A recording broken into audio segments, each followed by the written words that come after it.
Salam salam la famille maa ngi nuyu ñëpp cat ba cat jël nuyoo bi teg ko ci loxoy Reine Mère mu wasaare ko ci panel bi yëpp di ñi am naqar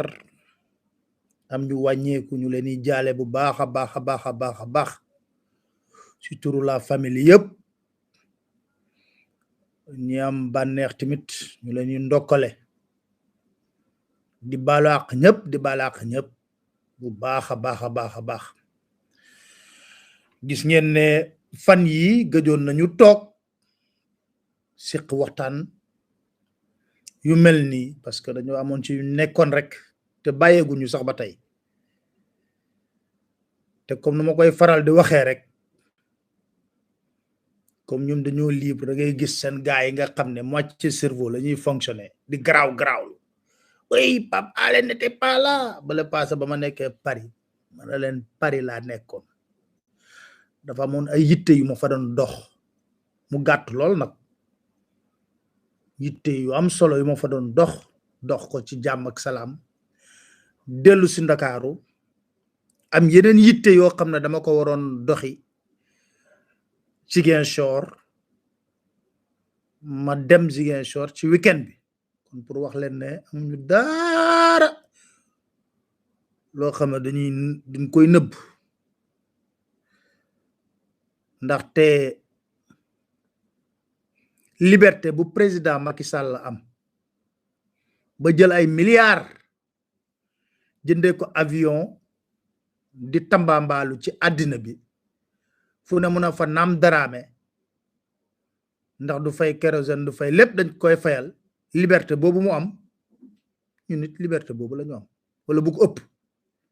ndax moom lañ gën a sas yan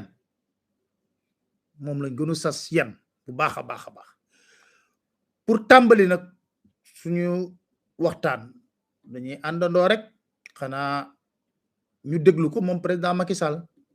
Dakar Matin. bi may jël réew mi en 2012 il y avait des dizaines de milliers de populations yu génnoon seeni kër à cause des inondations tey jii de me mettre le plan décennal de lutte contre les inondations. Au bout de 4 ans, on a réglé ce problème. Dakar Matin. De en 2012, il y avait des dizaines de milliers de populations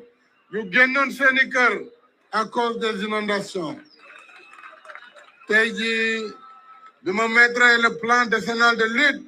contre les inondations. Au bout de 4 ans, on a réglé ce problème. Dakar Matin. De en 2012, il y avait des dizaines de milliers de populations qui génnoon seeni kër à cause des inondations. Tey jii de me mettre le plan décennal de lutte contre les inondations. Au bout de 4 ans, on a réglé ce problème. Dakar Matin. waaw loolu ay kàddoom la xam nga nee naa leen ñun duñ ko inventé ak kuy dox ci kaw suuf amul duñ la inventé dara tey mënuñu lu dul ba yàlla ji tawee taw yi mu taw soo méngalee kàddu goog ak li askan wi di dund jamono yi xawma ndax li mu wax dëgg la nag xawma moom ndax li mu wax dëgg la te jamono yi askan wi ni ngi nekk ci jafe-jafe yu tara te plan décennal boobu nee na 750 milliards lañ ci def plan décennal bi 2012 2022 la xam nga dama leen bëgg a won rek gis nga tollu nañ ci niveau boo xam ne sax léegi duñu bëgg sax di wax parce que li fi jaar yëpp ak lii ñëw dañ ko waxoon li ma ren maire di wax bul nangu benn ray la fukk suuli la des fois mbir day am ñu bari di la interpeller Pape Alé lu tax dégguñu la doon mën a leen lii di xew yëpp wax naa leen ko balaa muy ñëw donc nekk fii dikki waxaat da ngay tàyyi voilà daf ñuy dab nag parce que nit kese lañ da ngay tàyyi découragé député li français yi di wax ba da ngay wax ne bon comme dafa mel ni askanu Sénégal nii lañ ko bëggee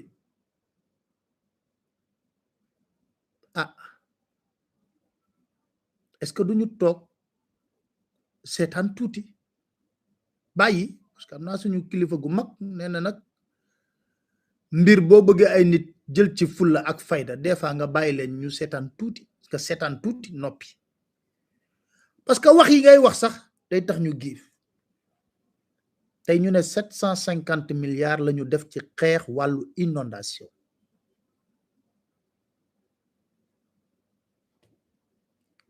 comme li ko nu ma déggee sama confrère di wax xanaa buñ jëndoon ay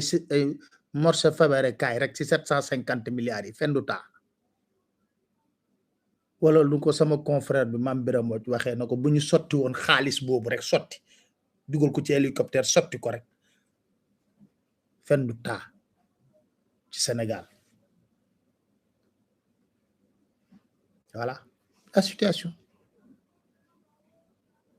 750 milliards waxuma benn de waxuma 100 waxuma 200 750 milliards léegi nag ñu génn di wax ne woy plan décennal la oui 2012 2022 oui 10 ans balaa may dee ñu ne dëkkuwaay yi fi nit ñi dëkk moo baaxul mais kan moo ko jox nit ñi administration sénégalaise nit du xëy rek dem tabax fenn te amul permis de construire daggaluñ ko fa amul bàyyi foofu amul fa terrain ku ko def kon quelle est la part de responsabilité de l'administration sénégalaise et puis man des fois damay jikki ba si yàgg ma ne honnêtement est-ce que ñun am nañ ay experts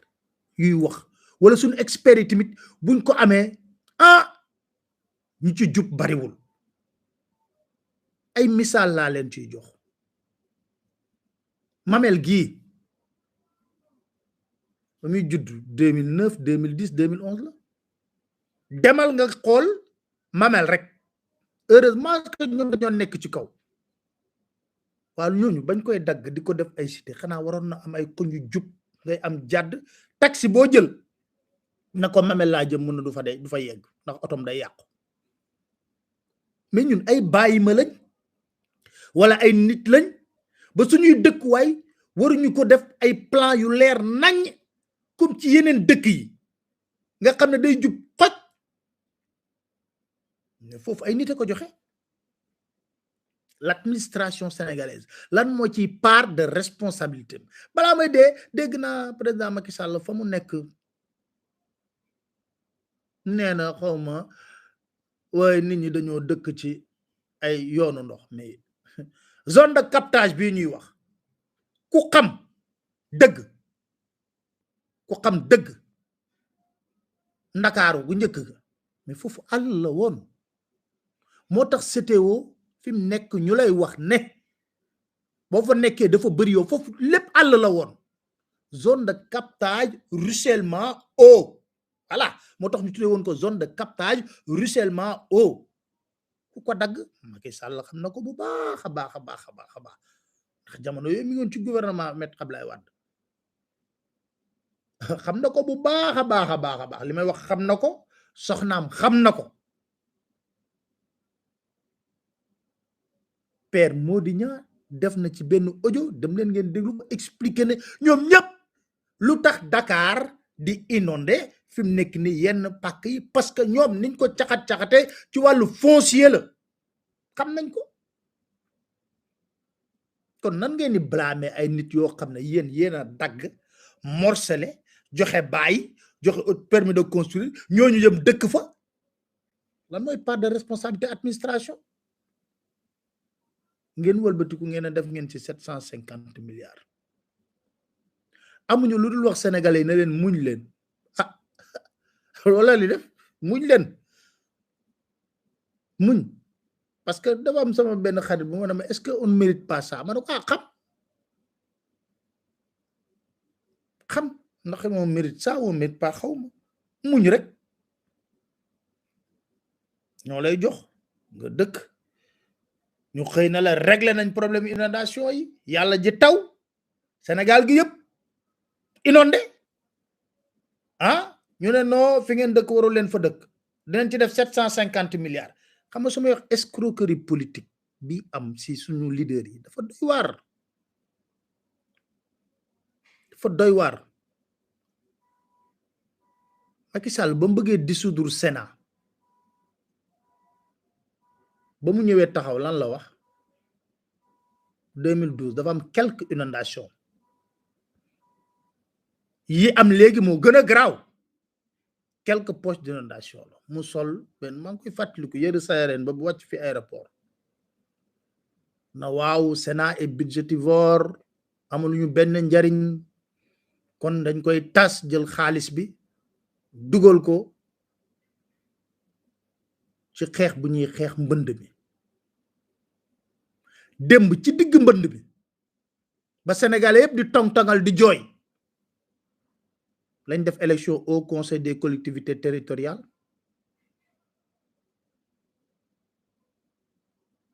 au conseil des collectivités territoriales démb lañ def élection yi kenn xamu ko parce que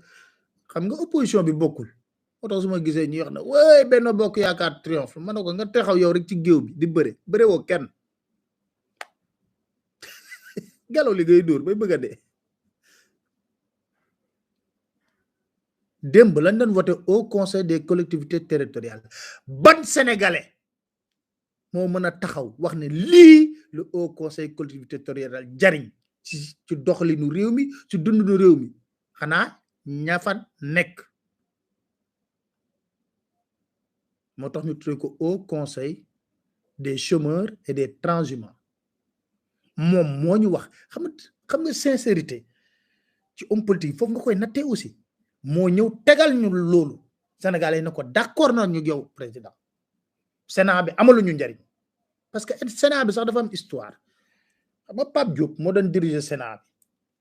Ablaye Wade ci xuloom ak Macky Sall normalement xam nga Sénat bi dañ fa doon nommé nit mu jël prééminence na bu parlement bi daje assemblée ak sénat di daje ki nekk président sénat moo koy jiite loolu na ko dogalee woon boobu Abdoulaye Wade mi ngi ci xuloom ak Macky Sall loolu neexutoon boobu bëggoon na Macky Sall jóge assemblée nationale pour gën koo poser ay problème mu ne Pape Diop bi nekkoon président sénat bu parlement bi amee au lieu que assemblée nationale bi nga xam ne dañ leen élire ñëpp ñi fa nekk Pape Diop mooy diriger kii bi loolu ni ko décidé woon fii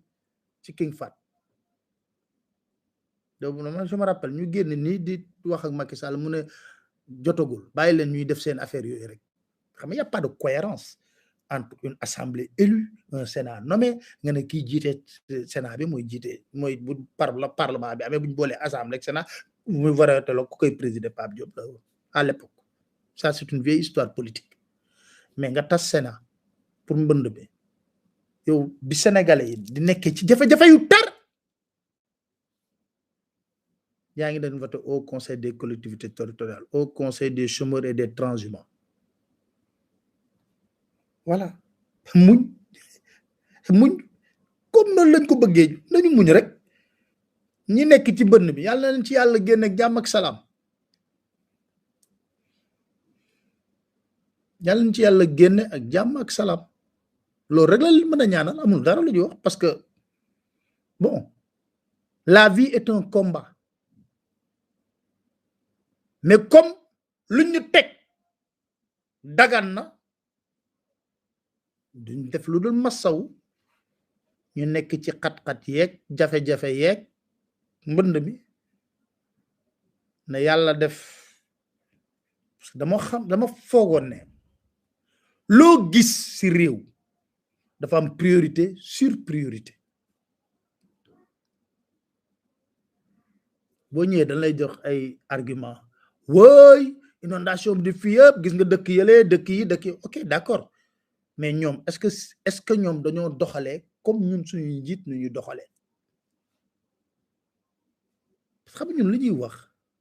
en fait ngay nekk ci niveau boo xam ne tu te rabaisses pas on parle des problèmes du Sénégal on parle de la gouvernance du Sénégal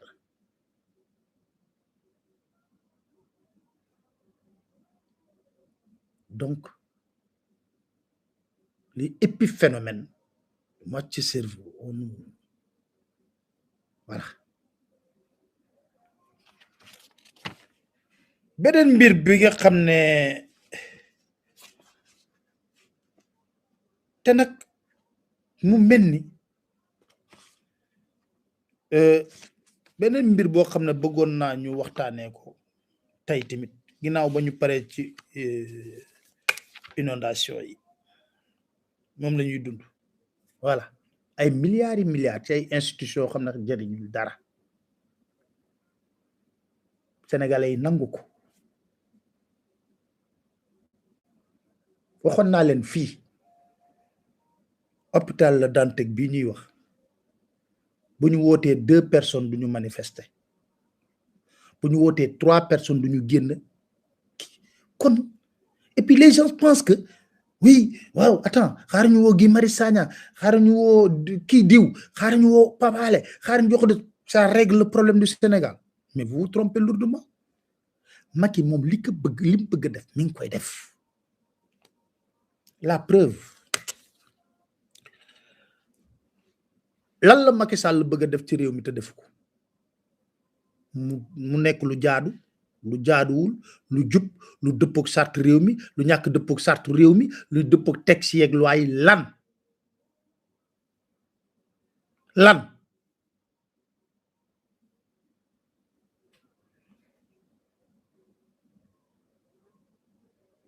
Badio Camara ñaata yoon laa leen wax na leen Macky Sall Badio Camara lay teg président conseil constitutionnel wax naa leen ko ñaata yoon moo tax bañ ma yónnee décret nomination Badio Camara dama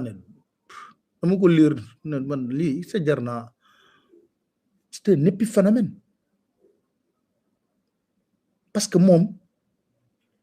dafa nekk nit koo xam ne daf lay wan ne la en fait dafay traîner benn complexe en tant que président de la République am man complexe lay traîner moom dans sa tête dafa jàpp ne nit ñi dañ ko xeeb moo tax muy bëgg a wane ne lu ma neex laay def te kenn mënulu ma dara ñu yombalal ko trop nag ci ñi waroon yëkkati kàddu loolu dinaa ci dikk ci kilifa yi nekk ci réew mi waroon yëkkati kàddu naa leen déglul soo ngeen xool ndax kooku la mu wax dëgg amu ci Badio Camara on l'avait annoncé depuis longtemps du lu bees ñaata yoon laa leen wax ne jour bu mu jëlee Badio Camara dugal ko conseil constitutionnel c'était pour ça Badio ak Macky yàgg nañ bokki bagaas moo tax ba mu ko nommé à la tête du conseil constitutionnel d'abord pour ma wax leen lenn rek Badio Camara dafa nekkoon ci wujje gu metti ak Demba Kandji wujje laa la wax Demba Kandji bu metti jóge fa nekk ci biir conseil constitutionnel ak wujje gu metti ak Pape Oumar Sakho ñoom ñaar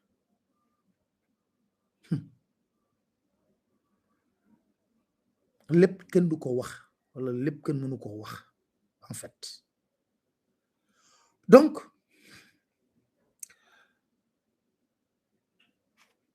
te dafa am lu xew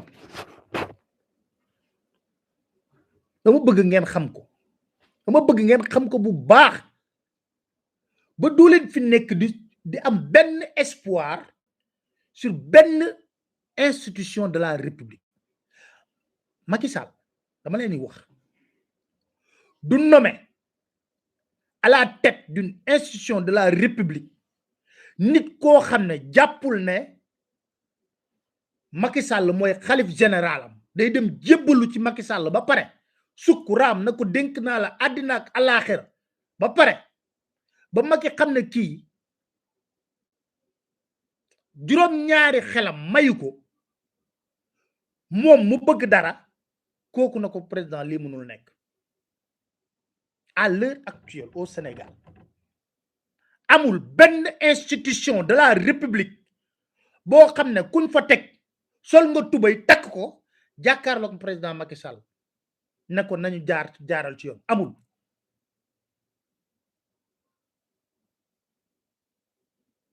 lan laa leen waxoon ci élection législative yi heureusement c'est le peuple qui a ridiculisé les 7 juges du conseil constitutionnel ñu def seen mascarade yooyu sénégalais yi def liñ def xam nga dafa am benn paramètre sax boo leen fàtte gis nga mode du scrutin assemblée législative yi bis bu ci opposition demee ba xaw a jege tuuti ak majorité rek xamal ne Macky Sall moo la gën a xam li muy xam le bu baax les enjeux tey dama ne la amul kenn ci institution de la République yi am yi nga da nga war a alter ego tuuti ak pas alter ego mais quand même nga nekk des garants des textes de la constitution yooyu pour le bon fonctionnement d'une république d'un état de droit amul kenn kuy dox fii ci kaw suuf fii ci Sénégal à l'heure actuelle ku takk tubay jàkkaarloog Macky Sall ci nawle ak nawle amul xam nga dama leen waxoon fii gisuma juge gisuma magistrat bu sañ a éliminer liste Benno Bokk Yaakaar donc respecté wul parité amul dëgg la wala dëgg noo leen ci gis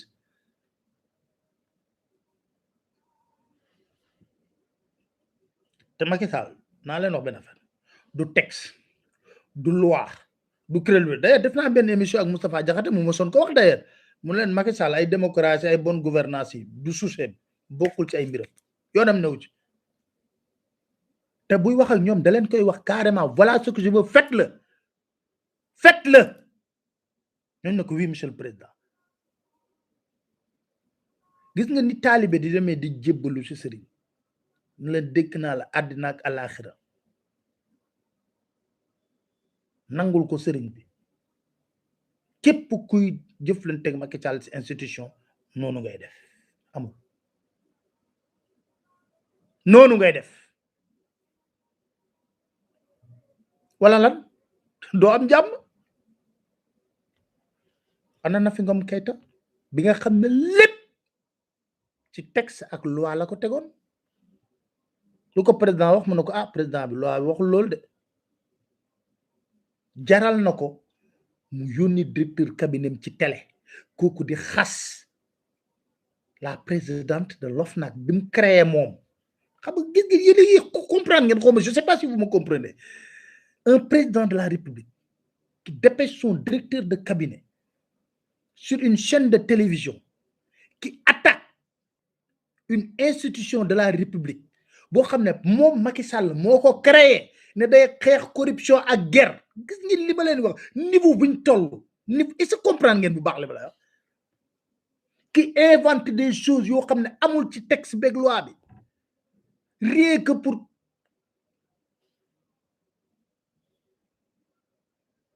xool leen fi mu leen fële donc jàpp leen ne ci amul ci institution yi kenn Macky li mu bëgg a def da koy def point la preuve man nee naa leen lépp lu ma leen wax man dama leen di jox tegtal Sayer Niang ARMP autorité de régulation des marchés publics depuis 3 ans mandaam jeex chaque jour ma wax ko fi décret ki ko war a remplacer def nañ appel à candidature bañ xam ko 3 ans texte yi moo ko wax ak loi yi Macky moo yor signature Macky teg décret ci kaw table bi di ko xool OFNAC Seynabou Ndiaye Diakhaté mandaam jeex na moo tax su ma déggee avocat boobu ñu nommé conseil constitutionnel juriste yi di wax ma ne leen Macky Sall xam na ko moo lu ko gën a xam mais il s'en fout royalement yoonam newu ci moo la ko gën a xam ba mu koy jël décision boobu moo tax damay wax ne moo leen ci des fois perte de temps la sax di spéculer ci loolu laaj leen lu tax Macky Sall du changer Sayer Niang parce que xam na ne lépp lu mu indi ci marché bu nekkee ne marché njuut njaaj laaj yooyu yëpp Sayer Niang dina ko defal lam bëgg ci autorité de régulation des marchés publics pourtant am na ay membre société civile biir autorisation de autorité de régulation des marchés publics ay membre société civile bu ñu wax ne société civile bi timit bu leen nit du tuumaal baaraam loolu ci la bokk am na ñoo xam ne ñu ngi mbubboo société civile riigu ci biir autorité de régulation marché public xam nañ ne on viole les textes ñu noppi waale ko xam nañ ko Sayer Niang fa toog ba tey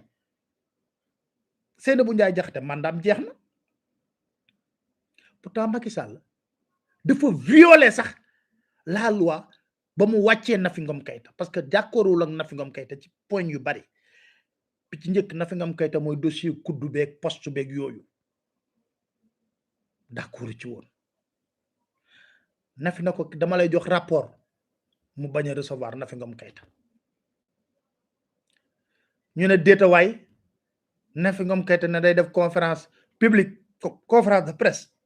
comme ni ko loi bi santaane mu ne bu ko fi def Nafi na ko loi bee moo tënk te moo créé OFNAC pour te dire ne la dans l'escroquerie politique et le mensonge en permanence parce que li ma leen wax yëpp ay fee la yoo xam ne dund ngeen ko wala ku ko dundul su ma ko waxee demal nga taper sur le net nga vérifier li ma la wax passe d'armes entre Nafi Ngom Keïta ak moom OFNAC ma nga nekkoon ci Lamine Gueye dégg naa bu fa doon romb Macky Sall day wax na woy seen OFNAC bii ngeen teg fii seen bët mi di tiital ñu jëlee OFNAC dugal ko fii biir cité kër góor gi kenn gisatul OFNAC ah kër googu am na ku ko xam ku ko moom moo ko luyee OFNAC voilà moo tax des fois dañuy wax ne woy pa lii yëpp may wax répétition la waxoon naa ko waxati ko ñëpp xam nañ ko mais des fois du da ngay wét ci combat bi da ngay def li la war ni ko waykat boobu waxoon defal la ko deful li nga war xamu na ñu si yàtti na yasal ñun dañuy def lu ñu war pare ci après dem nag doxi suñu yeneen i muraada ak suñuy yeneen i préoccupation kuy Badio Camara xam nga ne Badio Camara bu ñuy wax jébbalu ay fait moo attesté jébbalum carrément ay fait yu mu def ci magistère bi ay fait c'est pas mais dañuy rappeler rek nit ñi yéen a ngi fàttaliku ci ay dossier laa leen di wax ay dossiers yoo xam ne justice bi la concerné te dem leen ngeen vérifier xam nga man waxtaan balaa muy neex xam nga lu tax ga yëpp bu yoppawal fait yi muy wax doo ko ci duñ la ci tontu moitié cerveau yi laay wax alors ci dossier Karim Wade fàttaliku leen avocat Karim Wade yi dañoo dugal galgal bu rëy pour lan pour pousser ñu respecter les droits à la défense c'est sacré loolu constitution moo ko may nit ki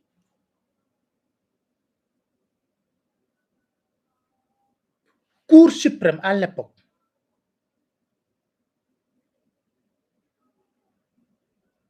wax ne li avocat Karim Wade yi wax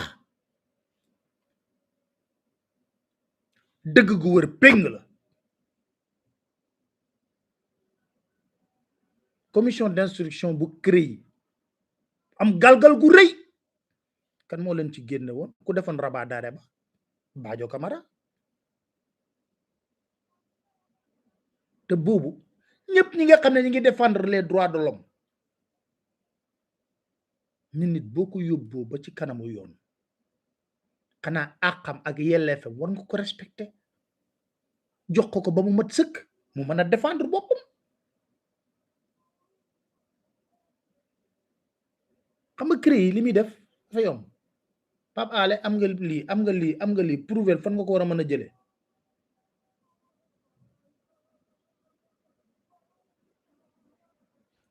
yow yaa koy prouver da lay jiñ sàcc ba pare na la prouver na doo sàcc yow ku fexe woon ba def loolu lu mu jur Badio Camara moo génne woon rabat d'arrêt ba luñ ko fàtte xaw ma loolu lu mu jur ñu mën a continuer ñoom seen procédure avocat wu Karim Wade yi jël dossier bi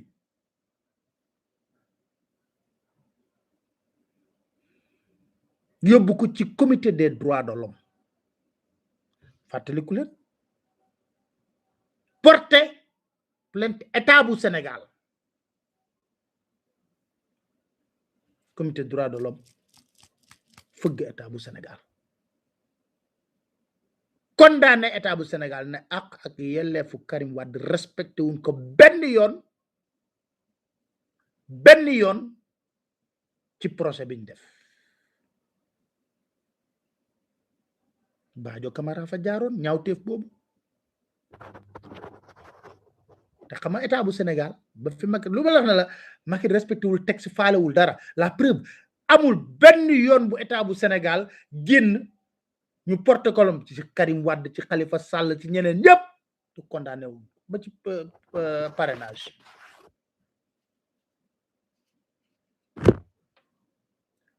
Macky ne Badio mi baax na ci man ndax comme jébbalu na nekk na sama taalibe lu ma ko wax loolu lay def waaye foog ma lijjantil ko nag coow li amoon ci biir magistrature ñu ne ñii dañuy dem retraite 65 ans ñi nekk chef de cour yenn kii dem retraite 68 ans ay cour suprême mais def naa cour d'appel ak yooyu Union des magistrats du Sénégal na loolu baaxul discrimination lay indi mais Macky boobu ba mu ko defee xam nga paay bu ñuy dem retraite dañuy am antisu retraite dañuy tiit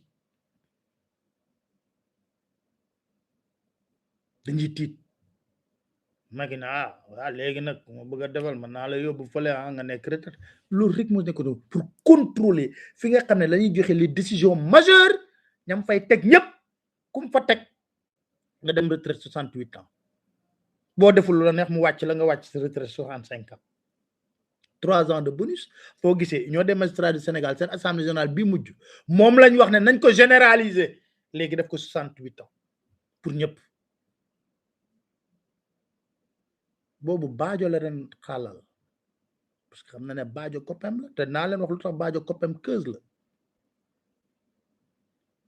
d'ailleurs soo demee ci magistrature booy waxtaan ak yenn magistrat yi dañ lay wax ne la loi Macky Sall boobu def 68 ans loi Badio Camara lañ ko am lañ ko tuddee loi Badio Camara loolu lañ ko tuddee soo xoolee Cour suprême bañ toogee réunion ci loolu ba ñu délibéré 25 magistrats yëpp dañ ne d'accorduñ ci affaire bi mais bëggoon na nommer boobu Cour suprême Badio Camara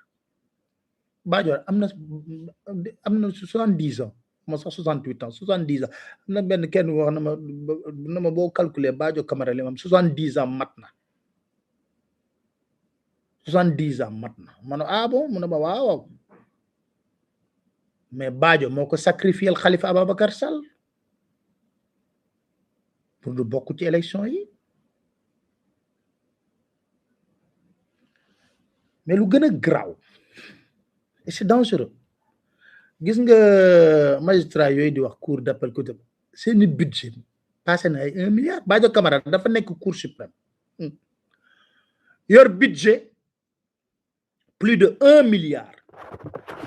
1 milliard 600 et puis du top def naa loolu la woon plus de 1 milliard la loi sur la déclaration de patrimoine bu OFNAC dal ci kawam la loi sur la déclaration de patrimoine dal ci kawam parce que loi boobu dafa ne boo nekkee ci béréb boo xam ne ci état bi la dépendre ñu xool sa budget mu toll ci 1 milliard da ngay def sa déclaration patrimoine na man lii laa am lii laa am lii laa am lii laa am lii laa am parce que xamalu tax dañ jàpp boo fa jógee tamit nga defaat sa déclaration patrimoine ñu xool ndax sàccoo ci xaalisu bi la joxoon ci budget bi pour jënd ay bien est-ce que yow li nga am sa salaire rek moo la ko may ndax sa gis nga moo tax ba ñuy wax na Khalifa Sall affaire fausse facture yi dañ wax noonu ma ne leen nañu audit nañ jàpp nañ jël suñu magistrat yor cours nañ jël suñu magistrat yor cours avec tout le respect que la mais nañ on veut la transparence pour tout le monde d'ailleurs def naa tey journal bés bi def na ci benn article fàtte woon naa ko sax jënd pour lire ko on dit transparence pas Badio Camara bi loi ba mu dalee ci kawam xam nga lu mu def ah loi la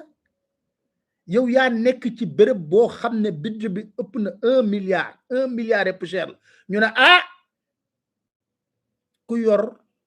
kuréel boo xam ne dafa dépendre ci état bi te toll ci 1 milliard da ngay def sa déclaration de patrimoine yoon la loi la moo ko voté defuñu ko pour dire la yow mais loi la lu Badio def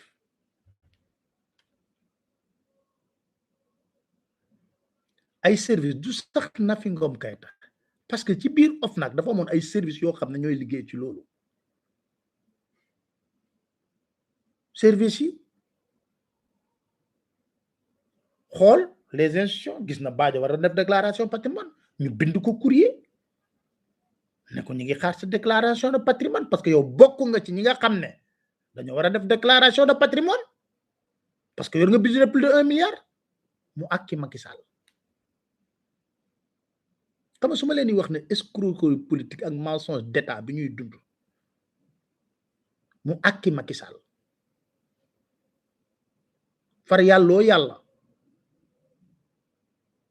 àkki Macky Sall oui Macky gis nga Nafi Ngom Keïta ngi nii sonal ma trop di ma laaj ma def sama déclaration patrimoine ah ñu ngi may sëkkatal waaw xaw ma man loolu man xaw ma ko waaw président il faut nga wax ci Nafi Ngom Keïta waaw mi ngi nii di ma laaj man sonn naa trop man nan laay defee déclaration de patrimoine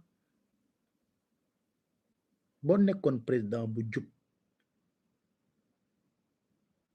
bu taxaw pour réew mi te naxoo askanu Sénégal lan mooy doon sa wareef ban taxawaay nga war a am bu nekkul ne bu nekkee li ngay wëti dëgg la ci yow bu nekkul na ko ah Badio vous êtes tenu de faire votre déclaration de patrimoine dans la mesure où Vous avez un budget qui dépasse 1 milliard. Et la loi est très claire sur la déclaration de patrimoine. Je ne peux pas intervenir. Voilà.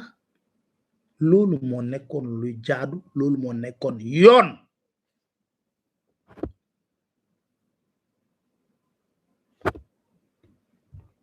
Non. Non. Faux. Non. Ça, c'est pas Macky Sall, du tout. Non. Beaucoup de valeurs, beaucoup de principes. Non, c'est pas possible. Macky wo Nafi Ngom Keïta waaye Nafi wax na Nafi na nga def waaye Nafi bàyyil Badio Camara bi ngay sonal waay say déclaration de patrimoine bàyyil noonu waay Nafi Ngom Keïta ne ko président man sonaluma Badio Camara, ce sont mes services qui l'ont écrit. Pour lan? Parce que c'est la loi. Du man maa ko sonal. Je n'ai pas de compte personnel avec Badio Camara ba di ko secrétaire wala yooyu, mais il gère un budget de plus de 1 milliard. waaye Nafi bàyyil mu sedd bàyyil noonu ba sànq ba tey Badio Camara nekk na Cour suprême ba jóge fa mi ngi dem conseil constitutionnel bu lu ñu too bu baax du defaat déclaration de patrimoine. Et puis voilà, le drame c'est ça. Et ñooñu sont censés juger ñi nga xam ne dañoo jàpp ne dañuy def ay ñaawteef sàcc alalu réew mi sont censés condamner.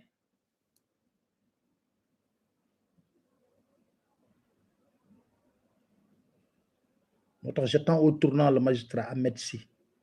Je l'attends au tournant, je le dis.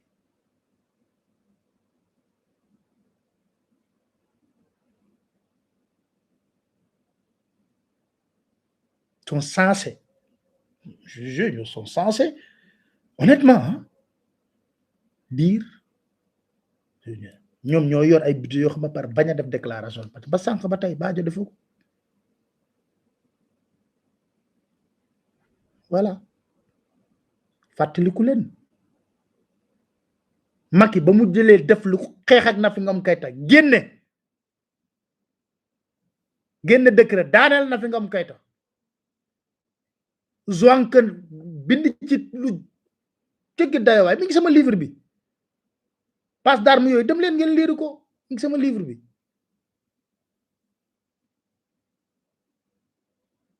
Nafi ba mu bindee lettre bi bañ na ko bind na ci lettre bi bañ ko laajee na ko lu tax doo def recours Cour suprême mu ne du ko def parce que ki fa nekk xaritu président Macky Sall la ki fa nekkoon Badio Camara woon xaritu président Macky Sall la te ba mu laajee kooku na ko mu ñëw def déclaration de patrimoine président Macky Sall moo ko woo moom na ko mu bàyyi Badio Camara bi muy def loo déclaration de patrimoine.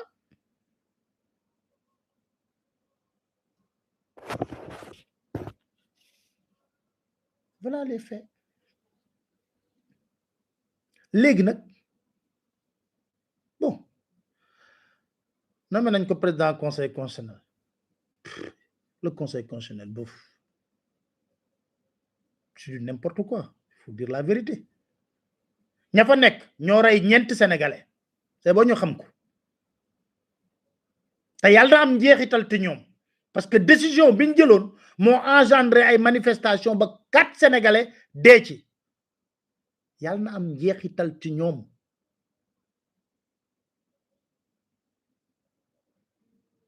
Kan moo des ci crédibilité ci conseil constitutionnel kan moo faale conseil constitutionnel la preuve législative yi la leen opposition bi waaye topp leen fële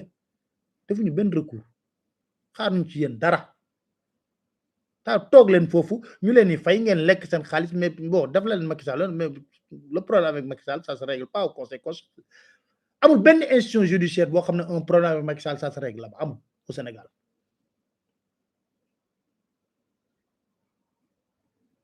Gis Macky dina nommer ku baax sax ci institution yooyu comme valeur éthique donc est-ce que sax du def enquête de moralité pour xool lool susceptible de lui tenir tête. I don't believe it gëwuma ko.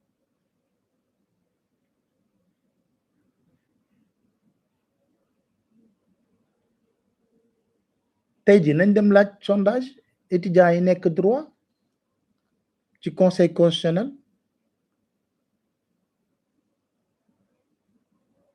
xam nga le ridicule ne tue plus au niveau du conseil constitutionnel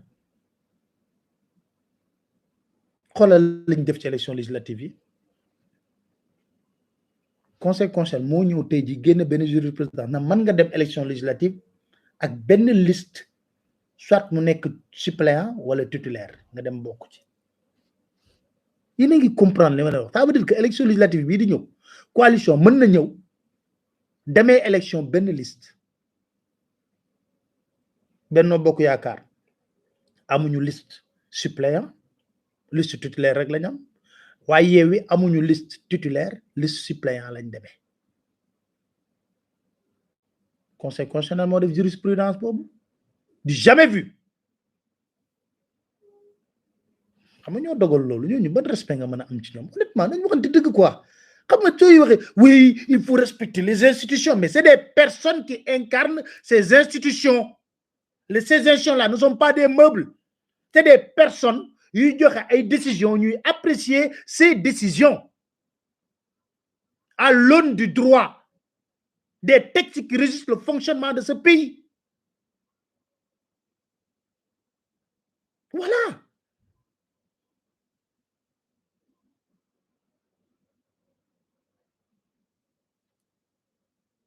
tey nan la ñu respecté woon gendarmerie lu dul Jean-Baptiste Tine gis naa xale yi di ko TikTok di ko def joyeux anniversaire parce que am nañ ay valeurs yoo xam ne partagé nañ ko républicain je ne tirerai pas sur les Sénégalais yooyu wax yooyu jotugul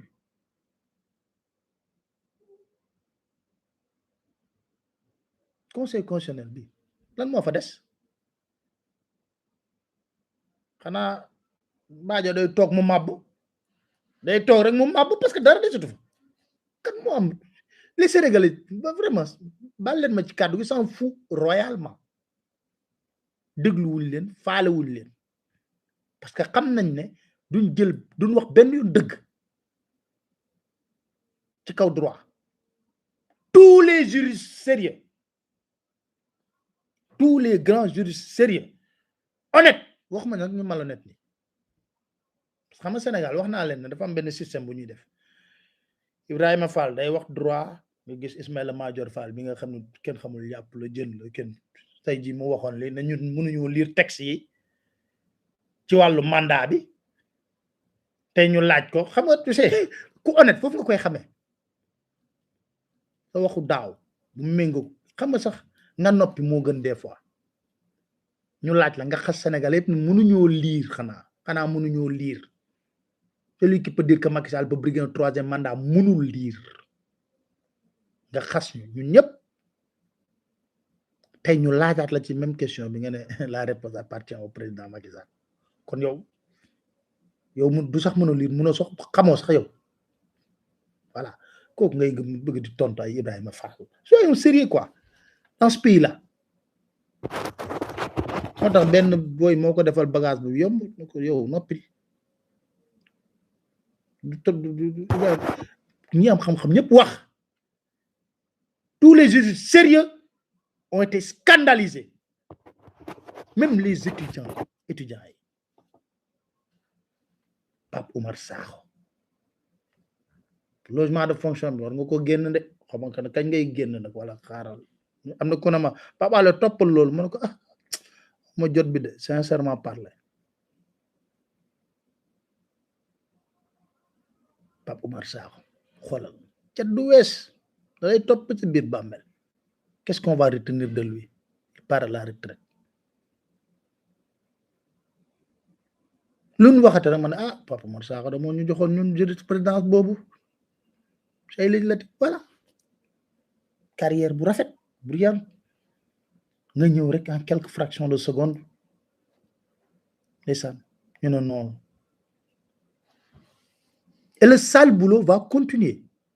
je vous dis amul lenn luñ fay yóbbu conseil constitutionnel ñu naa Macky Sall fii amoo dëgg amul le sale boulot va continuer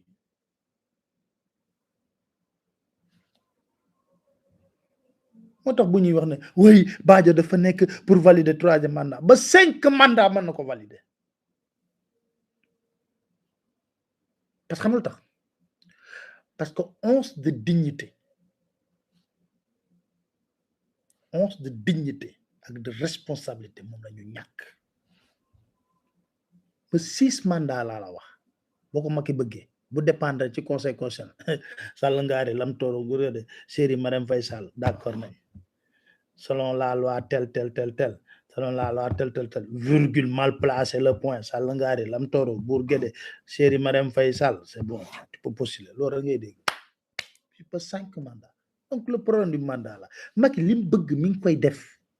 encore fu ngeen dugal loolu seen bopp maintenant nag pexe nit bokkul ak ndogalu yàlla xam ndax dégg ngeen ma pexe nit ndax na ma dégg way ko na man ngaa weer ba mu fendi mu taw ci kawam yàlla moo ay ci potum buur man ngaa weer ba mu fendi mu taw fi mu nekk ni sax ñoom ñi ngi ci ay plusieurs schémas ma am na kenn ku ne Macky Sall du doon candidat 2024 man boobu loolu moom nee naa leen damay xippi rek xool bu ko nekkul ñoom ñi ngi ci beneen schéma boo xam ne France ak loge maçonnique yi ñi ngi ci France ak loge maçonnique yi ñi ngi ci kañu bëgg loolu yooyu yëpp xam nga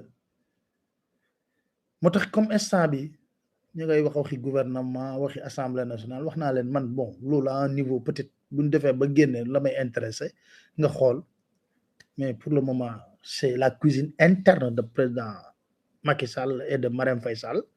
parce que elle a le pouvoir de nommer waxuma ko de ki nekkoon culture moo ko wax ministre ba woon moo ko wax elle a le pouvoir de nommer ñoom ñaar ñi ngi xool seen calcul xam naa liñ dem ni umra ñu wax président tegal fii dàqal kii moom foo nga jóge fii voilà ña ngay jéem a teg donc c'est leur cuisine interne donc on se repose nous tranquillement on observe à poser le débat sur le conseil constitutionnel sur loolu panel bi loolu laa leen wax de gis naa la dernière fois on parlait de quelqu'un ñuy wax ne bu ñu demee ba léegi ñoom jàpp nañ 1+1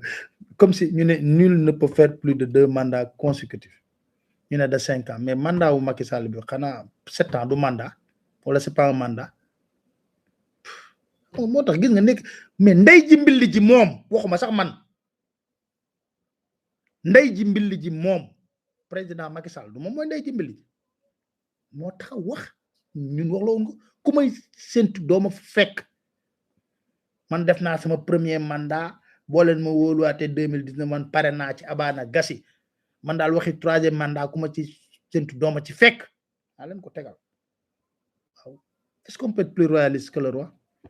malheureusement xam nga la ma waxoon Macky Sall na ko balaa ngaa xam Sénégal dëgg maa lay waatal ci alxuraan mooy nga wàcc nga xam ne ñii di wax yëpp gëmuju la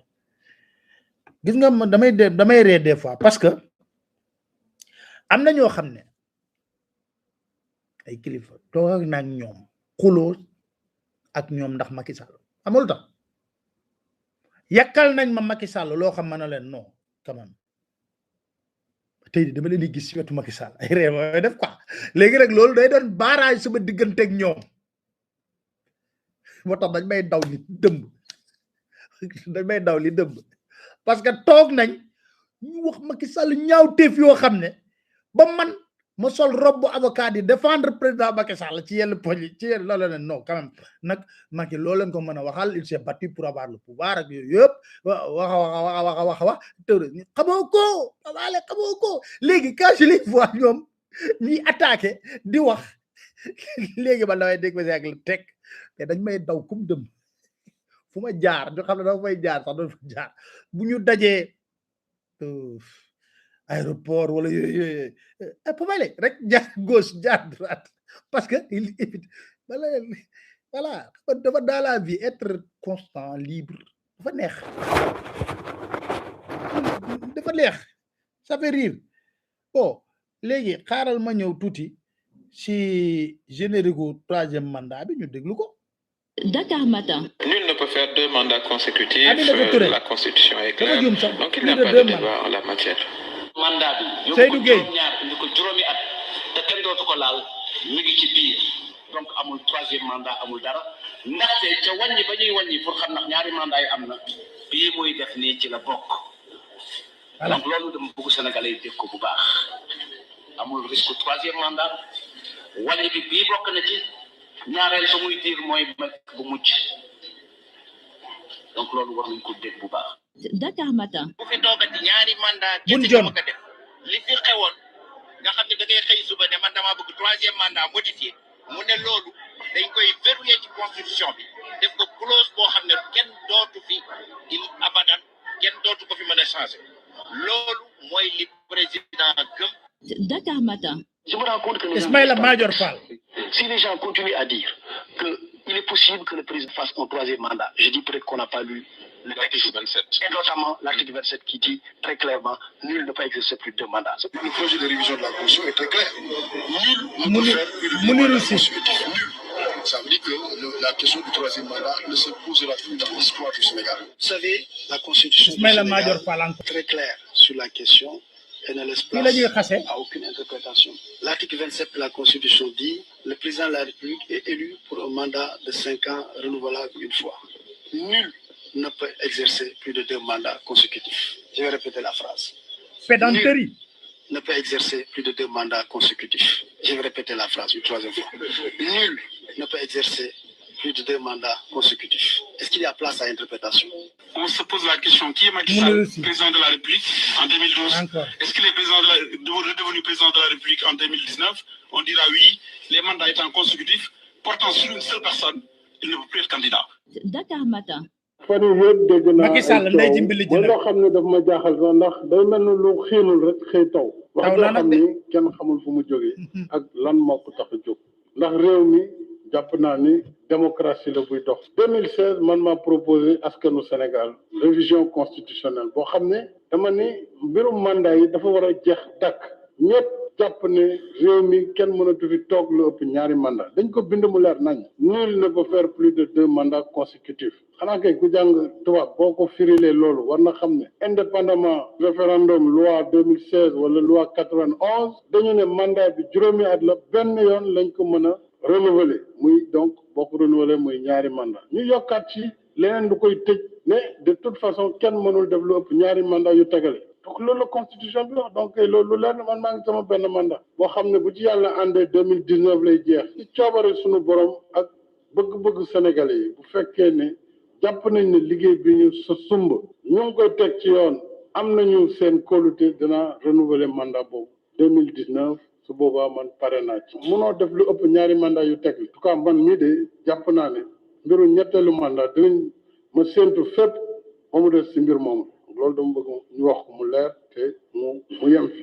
Très bien. On va voir. beneen mbir bi nga xam ne moom lay jeexle balaa maa ñëw ci jeexital li tey carrément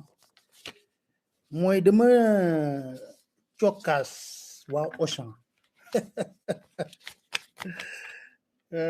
le débat aura lieu ne soyez pas pressés dama cokkaas waa Auchan rek nu naaw génn démenti par rapport à quoi seen démenti bi dafa wan ne vous êtes des menteurs yéen 2021 fii mars 2021 événement yi booy tojoon kër da ngay wax ne waaw Auchan ay sénégalais ñoo ci nekk ratatatatat seen démenti bi ngeen ne en 2023 ngeen yu ubbi capital bi pour ay sénégalais yéen ko bind seen démenti bi ak loolu leen démenti dama ne Macky Sall na wax kan moom 4% yi parce que li ma tudd Macky Sall moo tax ngeen génne démenti bi mais ne soyez pas pressés vous faites pire depuis lors nag dama lay wax ne damay def benn live spécial Auchan parce que je suis en train de rassembler toutes les informations yoo xam ne ñoom li ma espéré wul woon sax maa ngi koy jot ne soyez pas pressés le débat aura lieu et le déballage aura lieu ne soyez pas pressés du tout parce que nee naa leen kenn mënul bousculer pour savoir ce que li ma bëgg a def ak li ma bëgg kenn maay xool step by step na wax non pourquoi je suis libre mais yéen yéen a ngi jël ci fournisseur sénégalais yi ñi di wax 4%, ñi di wax 7%, parce que foofu chiffre boobu il faut ma vérifier ko exactement. Chaque année ci fournisseur sénégalais yéen a ngi ci jël 4 ak 7% de leur chiffre d'affaires. Fan ngeen ko teg ñu ngi koy joytoo dafa am contrat yu ma war a recevoir. Ne soyez pas pressés. Personnel ou Auchan bi, on va en parler. Ne soyez pas pressés. Mais vous avez menti parce que vous nous avez fait croire à travers un communiqué pendant les événements de mars 2021 na Auchan ay sénégalais ñoo ci nekk ñoo ci dugal seen loxo seen capital ñoo téyke bi tey ngeen nañu en 2023 maanaam déwén ngeen di doog a ubbi capital pour sénégalais yi. Ne soyez pas pressés. Am na sax déjà ay économistes yoo xam ne ñu ngi démonter seen communiqué bi ngeen xam ne parce que li mu ci tudd président Macky Sall rek parce que dafa am lu ñuy wax ci montage financier bi li mu ci tudd rek moo tax ne përëb génn démenti bi ba ngeen ko defee pour te dire que nous on est professionnel dama jël seen démenti bi publier ko intégralement Dakar Matin day bind ci Auchan sort un démenti contre Pape Alé Dakar Matin génne leen ci pour rester toujours professionnel. Le débat aura lieu et le déballage aura lieu. Ne soyez pas pressés, mais ce n'est pas à vous de m'imposer un calendrier. Partant de là, tey jii ngeen foog ne li étudiants yi di dund ci campus France pour jot seen visa ak VSF ak ambassade France jaadu na sénégalais yi yéen lay waxal loolu débat la sàcc xaalis ñuy demander visa doo leen jox visa retardé leen fi traîner leen dans la boue. J'ai entendu Macron dire qu'il faut faire face à les attaques, mais Macron n'a rien compris. Beaucoup d'étudiants m'ont sollicité pour ma def ci ben waxtaan. Je le ferai en français et en wolof parce que c'est de l'escroquerie. Le consulat gis nga xaalis boobu ñuy jël suy sàcc ci visa yi bañ la jox visa moom la ñuy dundee mooy seen fonds de roulement seen consulat yi. Je pense que c'est normal que la France nous fait ñu am ay entreprises yu ñëw fii jël suñu moomeel yépp di ci def nu leen neex.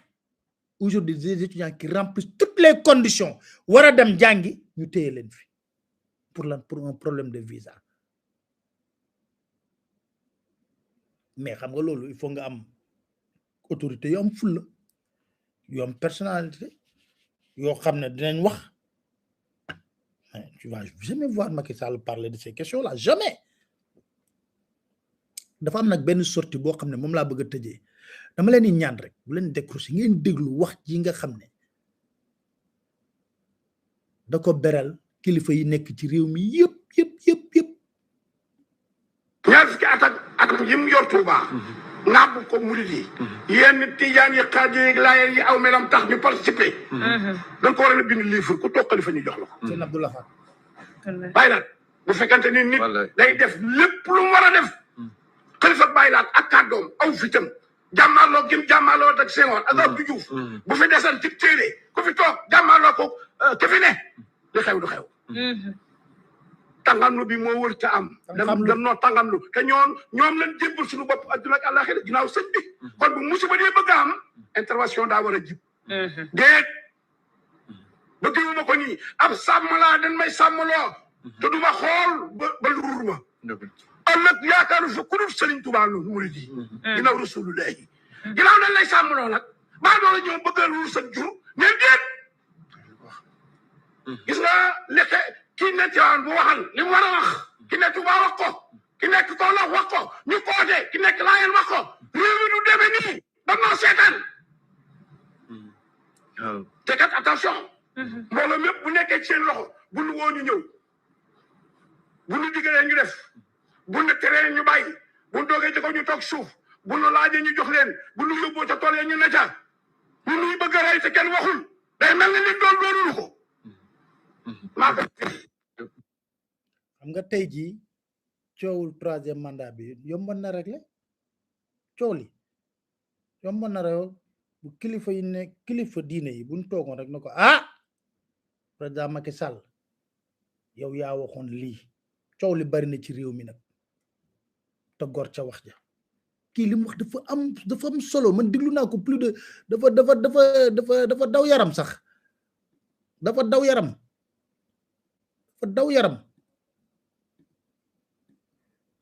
yaram laa la wax la ma wax dafa daw yaram trop ñaar fukki at ak yim yor Touba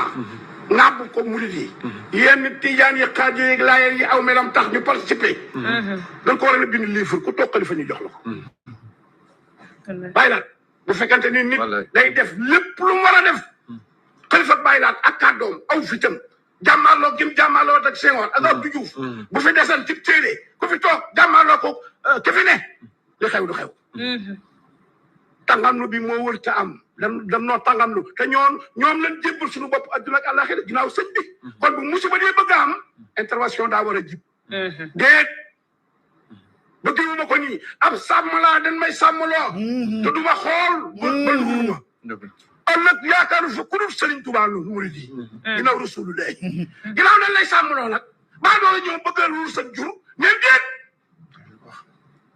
gis nga lekke kii ne Tiwaawan bu waxal li mu war a wax ki nekk Tuubaa wax ko ki nekk Kawlax wax ko ñu koote ki nekk Laayeen wax ko réew mi du demee nii dam noo seetaan te kat attention mbooloo mépp bu nekkee ci seen loxo bu nu woo ñu ñëw bu nu diggalee ñu def bu nu teree ñu bàyyi bu nu doogee ci ko ñu toog suuf bu nu laajee ñu jox leen bu nu yóbboo ca tool ya ñu ne ca ñu nuy bëgg a rey te kenn waxul day mel ni leen doonul ko maa ko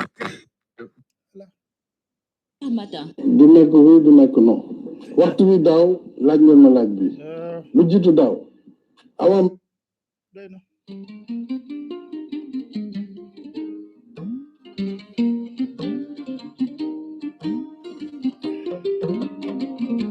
sant leen gërëm leen rek waaw xam nga répétition rek lay doon mais étudiants yi dinaa dellu seen cas boobu ngeen wax yi fi waxoon yëpp yàlla nañu yàlla dollu xolu muñ ñu nekk ci ndox mi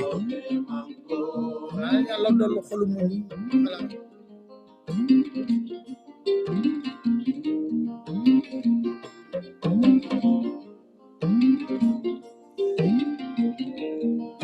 Sénégalais sunu gaal nan leen joxe manko